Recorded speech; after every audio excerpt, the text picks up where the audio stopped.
सौराष्ट्र की उपज भूमि पर गिरनार पर्वतमाला की छत्रछाया में एक समय राजा डियाच का समृद्ध और सुदृढ़ और समृद्ध राज फलता फूलता था। गिरनार का किला मानो आसमान से बातें करता हुआ अपने शासक की अजय शक्ति और न्यायप्रिय का प्रतीक था। राजा राय डियाच केवल अपनी वीरता और कुशल प्रशासन के लिए नहीं बल्कि अपनी दानवीरता और वचनबद्धता के लिए भी दूर दूर तक विख्यात थे। उनके दरबार में कला, संगीत और साहित्य का अद्भुत संगम होता था और विशेषकर चारण यानी भाटों का अत्यधिक सम्मान किया जाता था। माना जाता था कि चारणों की वाणी में सरस्वती का वास होता है और उसकी प्रशंसा या श्राप अचूक होते हैं। राजा राय डियाच की एक अत्यंत रूपवती, गुणवती और प्रिय पुत्री थी, राजकुमारी सोरठी। वह न केवल अपने अनुपम सौंदर्य के लिए जानी जाती थी बल्कि उसकी बुद्धिमत्ता, करुणा और संगीत में प्रवीणता भी अद्भुत थी। पिता और पुत्री में अगाध स्नेह था।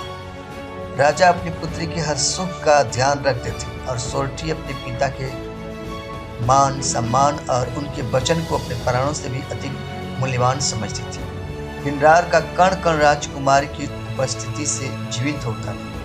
उसकी बीड़ा वादन की मधुर ताने महल की दीवारों से निकलकर हवा में घुल जाती और उसकी मुस्कान राजा के हृदय में आशा का संचार करती।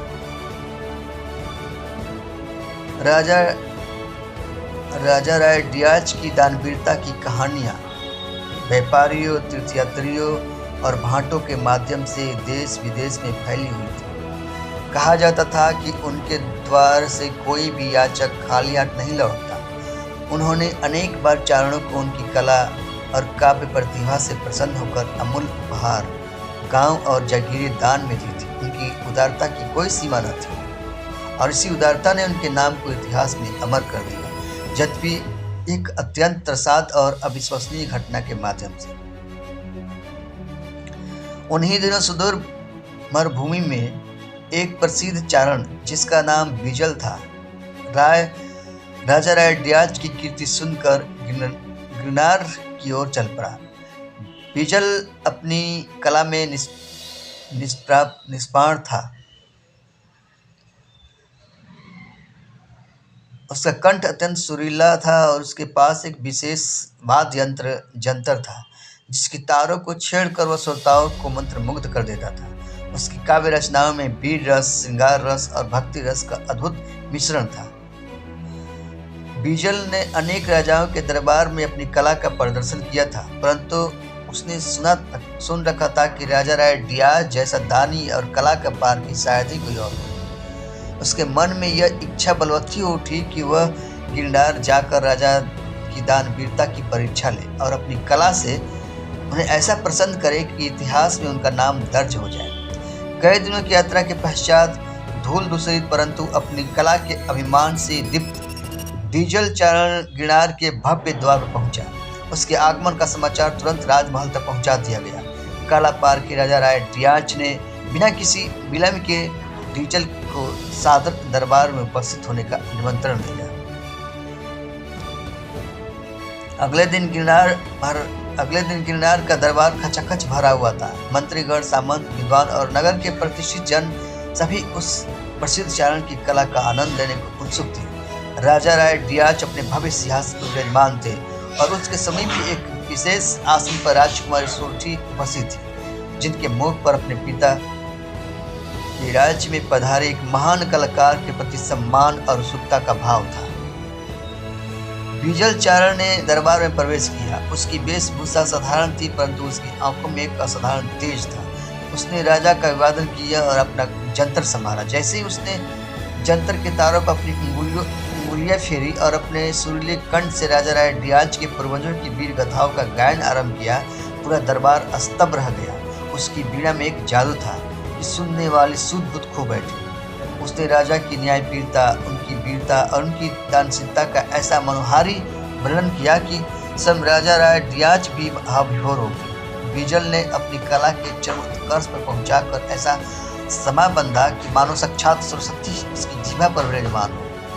संगीत और काव्य की उस अद्भुत प्रवाह में बहते हुए अपनी प्रशंसा से अत्यधिक प्रसन्न और अपनी दानवीरता के अभिमान में राजा राय डियाच अपने आसन से उठ खड़े हुए। उनका हृदय गर्व और उदारता से भर उठा था। उन्होंने भरे दरबार में अपनी भावनाओं के आवेग में बीजल चारण की ओर देखकर घोषणा की, हे गुड़ी चारण, तुमने अपनी कला से आज हमें परमानंद का अनुभव कराया है।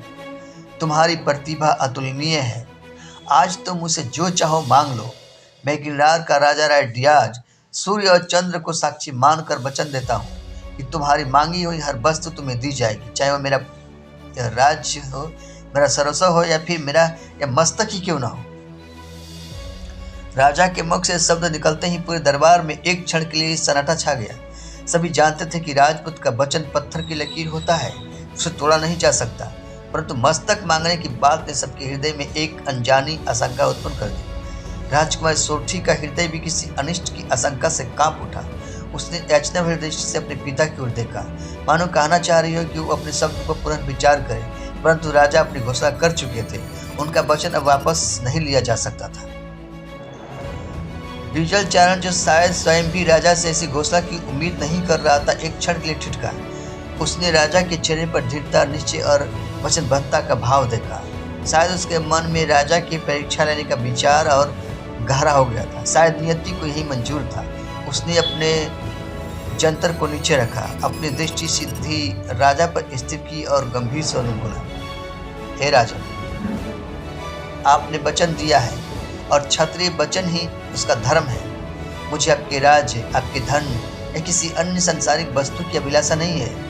मैंने आपकी कीर्ति सुनी थी और आज आपकी उदारता का प्रमाण भी देख लिया। हे दानवीर नरेश, यदि आप अपने वचन पर अड़िग है तो मैं आपसे आपका शीश मांगता हूँ। यह सुनते ही दरबार में हाहाकार मच गया, जैसे किसी ने शांत सरोवर में विशाल पत्थर फेंक दिया हो। मंत्रीगण अवाक रह गए। सामंतों की तलवारें म्यान में कड़क उठी। दरबारी एक दूसरे का मुंह ताकने लगे। ये कैसी मांग थी? एक कलाकार, एक चारण अपने आशीर्दाता राजा का शिष्य कैसे मांग सकता था? यह अनहोनी थी, अविश्वसनीय थी। राजकुमार सोरठी के पैरों तले से जमीन खिसक गई। उसके कानों में बीजल के शब्द पिघली हुई शीशे की तरह उतर गए। वो चीख पड़ी, नहीं नहीं चारणदेव, ये आप क्या कह रहे हैं? आपको धन चाहिए, स्वर्ण चाहिए, हीरे मोती चाहिए, मैं अपने सारे आभूषण आपको दे दूँगी। आपको गांव चाहिए, जागीर चाहिए, पिताजी आपको कितना भी बड़ा भूभाग दे देंगे। कृपा करें, अपना हट छोड़ दे। मेरे पिता का जीवन, उसकी आवाज़ उसकी आंसू में डूब गई। परंतु राजा राय डियाज शांत रहे। उनके चेहरे पर न भय था न क्रोध, केवल अपने वचन को पूरा करने की दृढ़ता थी। उन्होंने कांपते हाथों से अपनी पुत्र सोरठी को संभाला और स्नेह से उसके सिर पर हाथ फेरते हुए कहा, पुत्री, शांत हो जाओ। क्षत्रिय का वचन उसके प्राण से बढ़कर होता है। मैंने भरे दरबार में देवों को साक्षी मानकर वचन दिया है। अब मैं इसे पीछे नहीं हट सकता। चरण ने वही मांगा है जो मैंने देने का वादा किया था। इसमें इसका कोई दोष नहीं। यह मेरे वचन की परीक्षा है, मेरे धर्म की परीक्षा है। सोरठी बिलख पड़ी। उसने बीजल के पैरों में गिरकर याचना की, हे देव, मुझ पर दया करे, मेरे पिता के प्राण की भिक्षा दे। मैं आपकी दासी बनकर आऊँगी, जो कहेंगी करूँगी, पर मेरे पिता का जीवन। किंतु बीजल चारण अपने निश्चय पर अडिग रहा। वो बोला, राजकुमारी, मैं आपके दुख को समझता हूँ, परंतु राजा ने स्वयं में वचन दिया है। यदि वे आज अपने वचन से फिरते हैं तो उनकी कीर्ति, उनका मान सम्मान सब धूल में मिल जाएगा।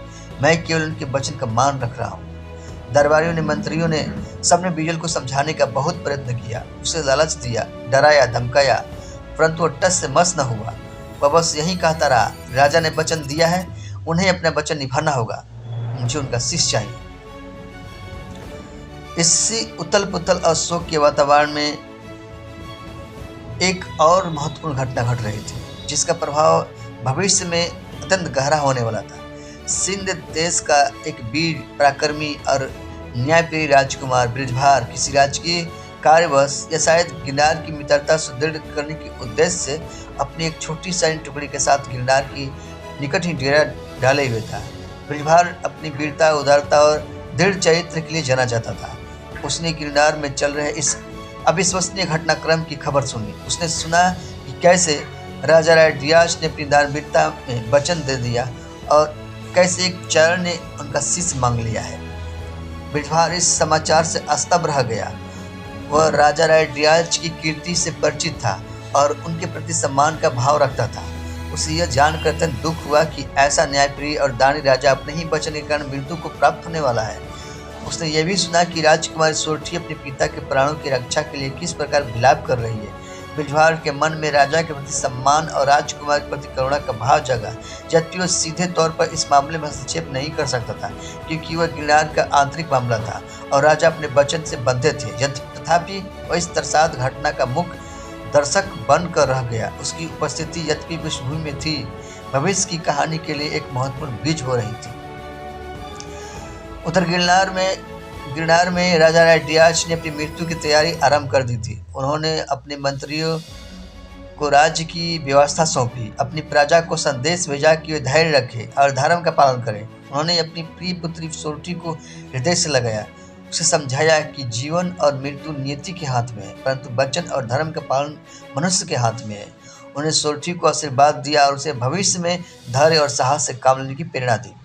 पूरा गिरनार राज्य शोक में डूब गया। घरों में चूल्हे तक नहीं जले, बाजारों में दुकानें बंद हो गई। लोग अपने प्रिय राजा के जीवन के लिए प्रार्थना कर रहे थे, परंतु वे भी जानते थे कि राजा अपने वचन से पीछे नहीं हटेंगे। आखिरकार वह घड़ी आ गई।